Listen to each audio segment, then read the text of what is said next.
Dang it, Bobby. Hey everybody, my name is Bobby Revenue and you're watching Bobby Revenue TV. Today I'm going to talk about how I got a placement with Mo3. So I originally started working with one of Mo3's main producers, Rob Duval, through a Facebook post. He made a Facebook post asking people to send him loops and melodies. And I actually sent him about three or four, and he messaged me back immediately. And from there, we just built a relationship, and I kept sending him loops and melodies over the months and over the year. And there were mostly guitar melodies, actually. And I never had any idea what he was doing with them or what artist he was playing them for necessarily. But I was just hoping that something would eventually come about of it. And I think it took about 200 loops that I had to send him before I started getting placements. And one of the first placements I got was actually on T-Rel's album, Rel Play, called Make It Rain. And that was one of the first big songs I did. But then after that song is when the Mo3 song came.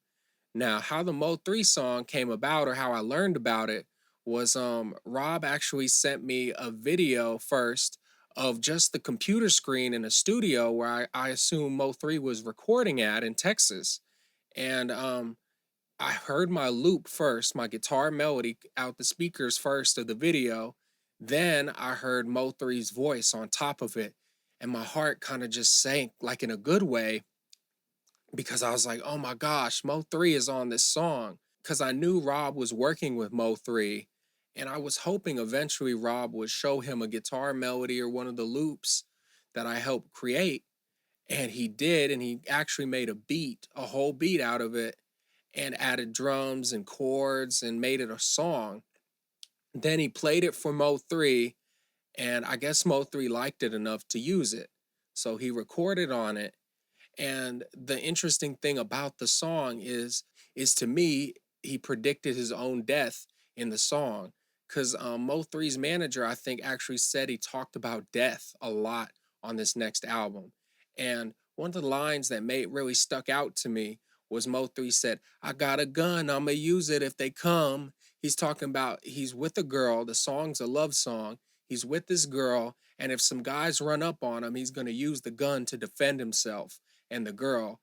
So if you look at the news story, Mo3 was actually followed from an apartment that he was at with a girl to the highway where they tragically killed him and gunned him down.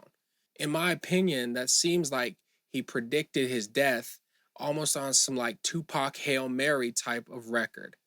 But I'm so grateful that he recorded the song before he passed away. It is one of my greatest musical accomplishments, and I really like Mo3's music. I actually played his songs like Hold Your Tongue and like some of the earlier stuff at parties I used to DJ, and now I get to make a song with him. So it felt like my music and my career was coming full circle for me.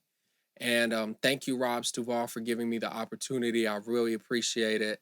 And that's the story of how I got my placement with Mo3. Thank you.